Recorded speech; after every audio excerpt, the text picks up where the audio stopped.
আসসালামু আলাইকুম, কেমন আছেন সবাই? আশা করি সবাই ভালো আছেন। আলহামদুলিল্লাহ আমরাও ভালো আছি।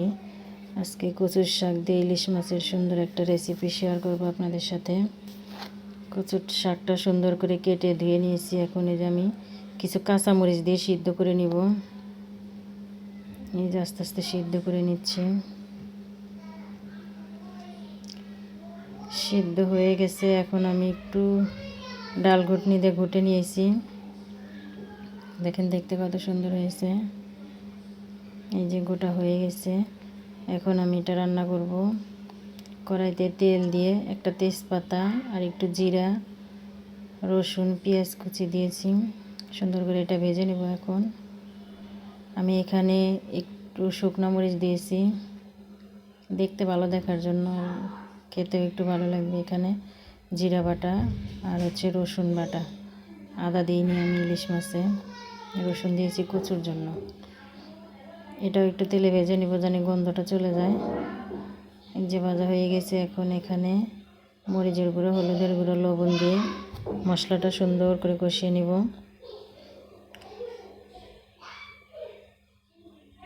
এই যে কষানো হয়ে গেছে। এখন আমি ইলিশ মাছের কাটাকুটিগুলো দিয়ে দিব।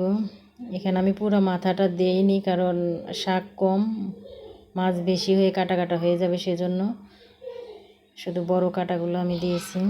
আর এটাও একটু কষায় নিব। কষানো হয়ে গেলে তারপরে এই যে এখন আমি শাকটা দিয়ে দিচ্ছি। ক্যামেরাম্যান না থাকলে যা হয়, এক হাত দিয়ে ক্যামেরা ধরা আর এক হাত দিয়ে কাজ করা অনেক কঠিন হয়ে যায়। এই যে শাকটা দিয়ে এখন সুন্দর করে শুধু নাড়াচাড়া করতে হবে।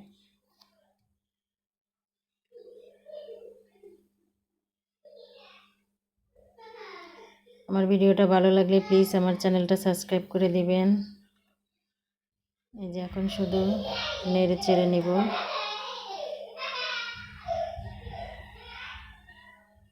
এই যে দেখেন দেখতে কত সুন্দর হয়েছে। এই যে হয়ে গেছে এটা।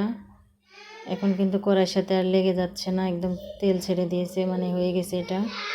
যে হয়ে গেল আমার ইলিশ মাছ দিয়ে কচুর শাক। সবাই ভালো থাকবেন, সুস্থ থাকবেন। আল্লাহ হাফেজ। আসসালামু আলাইকুম।